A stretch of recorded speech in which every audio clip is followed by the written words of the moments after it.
సుండుపల్లి మండలంలో భవిష్యత్తుకు గ్యారంటీ బాబు కార్యక్రమాన్ని జగన్మోహన్ టీడీపీ నేతలతో కలిసి నిర్వహించారు.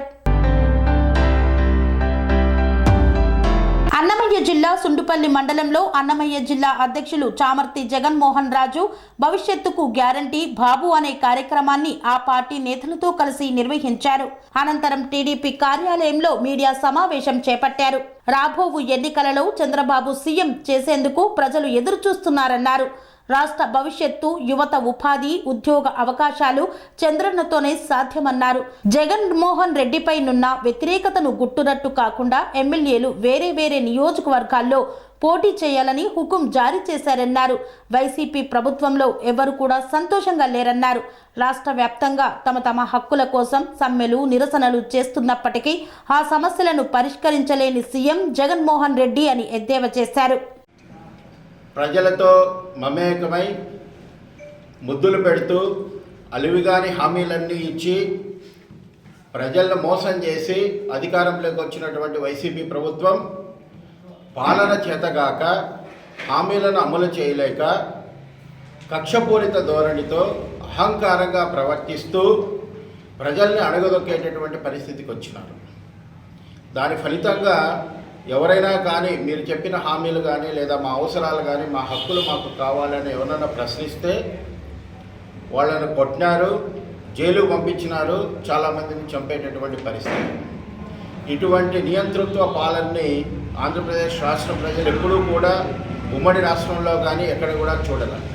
బహుశా ఈ దేశంలో కూడా ఇటువంటి చేతగానటువంటి నియంత పాలన ప్రభుత్వాన్ని ఎవరూ కూడా చూడాలి. అందువల్ల ప్రజల విశ్వాసం కోల్పోయి వచ్చే ఎన్నికల్లో ప్రజలు వైసీపీ ప్రభుత్వానికి పాడగట్టడానికి సిద్ధమైనారు. ఇది కనుక్కున్నటువంటి ముఖ్యమంత్రి జగన్మోహన్ రెడ్డి తన మీద ఉన్నటువంటి వ్యతిరేకతను నా మీద కాదు, ఇది ఎమ్మెల్యేల మీద ఉంది అని చెప్పి ఎమ్మెల్యేలకు ట్రాన్స్ఫర్లు పెట్టారు. ఎక్కడా లేనటువంటి విధంగా వైసీపీ ప్రభుత్వం కొత్త పద్ధతిని అనుసరిస్తూ ఉంది. ఎమ్మెల్యేలకు ట్రాన్స్ఫర్లు ఒక నియోజకవర్గం నుంచి ఇంకో నియోజకవర్గానికి. కానీ ఒక నియోజకవర్గంలో ఉన్నటువంటి చెత్తని ఇంకో నియోజకవర్గంలోకి వేసినంత మాత్రాన అది సుగంధ పరిమళాలు చెల్లదు. ఇప్పుడు వ్యతిరేకత ఉంది నీకు, నీ పాలన పట్ల, నీ ప్రభుత్వం పట్ల ఉంది కాబట్టి ప్రజలందరూ కూడా సమూలంగా నువ్వు ట్రాన్స్ఫర్ని పెట్టుకున్నా కానీ ఖచ్చితంగా మిమ్మల్ని ఈ ఎన్నికల్లో ఓడించేటటువంటి పరిస్థితి. సరే, మీరు ఇచ్చినటువంటి హామీలు అమలు చేయాలని చెప్పి ఇవాళ పారిశుద్ధ కార్మికులు, అంగన్వాడీ కార్మికులు అందరూ కూడా రోడ్డు మీదకి ఎక్కితే కనుక కనీసం ఎందుకు వాళ్ళు డిమాండ్ చేస్తున్నారు, మేము చెప్పిన హామీల కోసమే అడుగుతున్నారు అనేటువంటి ఆలోచించేటటువంటి పరిస్థితి లేదు. ఎప్పుడైతే ముఖ్యమంత్రి అయినాడో ఈ జగన్మోహన్ రెడ్డి ప్రజలతో సంబంధాలు తెగిపోయాయి. ఎమ్మెల్యేలకు ఇంటర్వ్యూలు ఉండవు, మంత్రులకు ఇంటర్వ్యూలు ఉండవు, ప్రజల్లో కలవాలనుకుంటే కనుక పరదాలు కట్టుకునేటువంటి పరిస్థితి.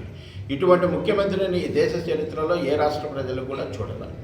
ఎప్పుడైతే ప్రజలతో మమేకం అవుతారో అప్పుడు ప్రజల యొక్క సమస్యలు తెలుస్తాయి, బాధలు తెలుస్తాయి. అప్పుడు నువ్వు ముఖ్యమంత్రి హోదాలో పరిష్కారాలు ఇస్తే కనుక ఇవాళ ప్రజలు బాగుండేవాళ్ళు. ప్రజా జీవితం అస్తవ్యస్తం అయిపోయింది. ఒక నిర్లక్ష్యపు ధోరణిలో ఉన్నారు, మేమేదో స్కీములు ఇస్తున్నాము అని. ఇవాళ మేము బాబు షూరిటీ భవిష్యత్తు గ్యారంటీ అనేటువంటి ప్రోగ్రాం కింద పేద ప్రజలందరినీ టచ్ చేస్తున్నాం. సంక్షేమ పథకాల వలన మీ జీవితాలు ఏవైనా బాగుపడినాయి అంటే కనుక వాళ్ళందరి నోటి నుంచి ఒకటే మాట, పైనుంచి బటన్ నొక్కి 10 రూపాయలు ఇస్తే కింది నుంచి 100 రూపాయలు లాక్కుంటున్నారు. అన్ని ధరలు పెరిగిపోయినాయి. ఎక్కడ కూడా అస్తవ్యస్తం అయిపోయింది.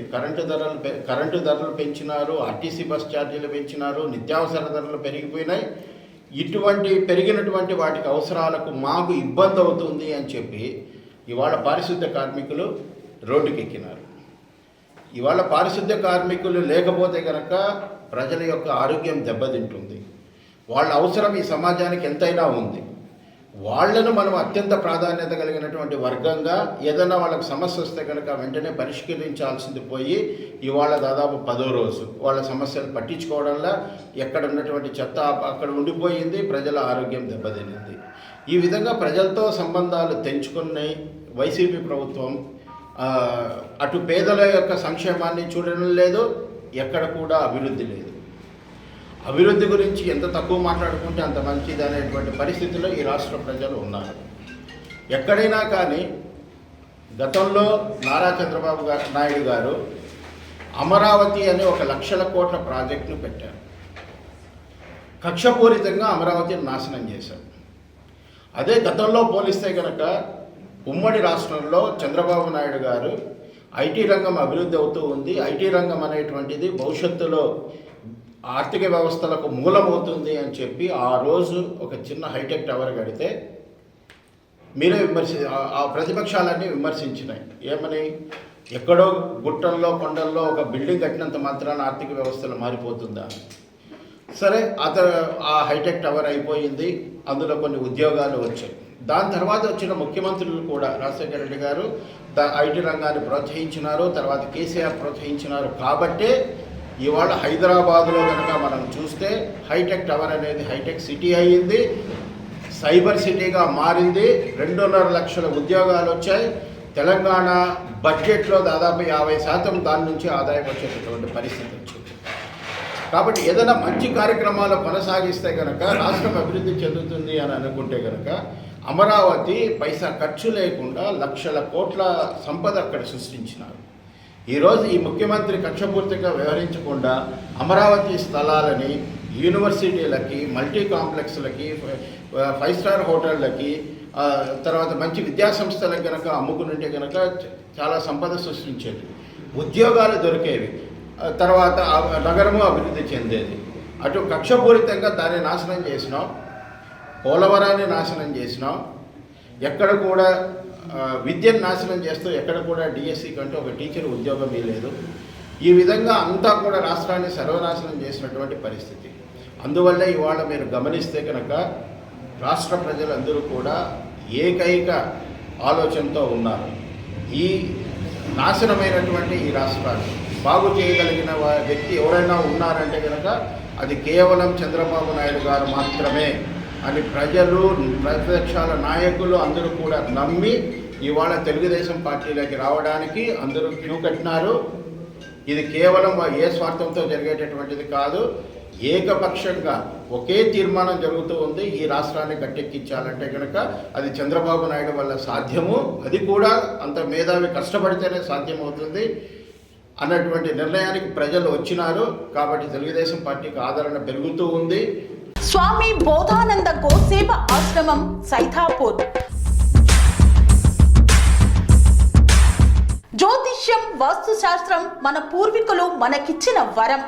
దుర్గాదేవి, కాలభైరవ ఉపాసనతో వాక్సిద్ధి పొందిన శ్రీ శ్రీ బోధానందగిరి స్వామివారు మీకు ఎలాంటి సమస్యలున్నా, వాటిలో ముఖ్యంగా ధన నష్టం, ఆరోగ్య నష్టం, భార్యాభర్తల మధ్య గొడవలు, ప్రేమించుకున్న వారు దూరం అవడం, ఎన్ని సంబంధాలు వచ్చినా పెళ్లి ముడి పడకపోవడం, రోడ్డు ప్రమాదాలు, అప్పుల బాధలు, వ్యవసాయంలో నష్టాలు, పెద్దల మాట పిల్లలు వినకపోవడం, ఆరోగ్య శాంతి, గృహశాంతి, మనశ్శాంతి లేకపోవడం, ఇలాంటి సమస్యలు ఉన్నట్లయితే ఒక్కసారి స్వామీజీని కలవండి. మీ సమస్యలకు తగిన పరిష్కారాన్ని పొందండి.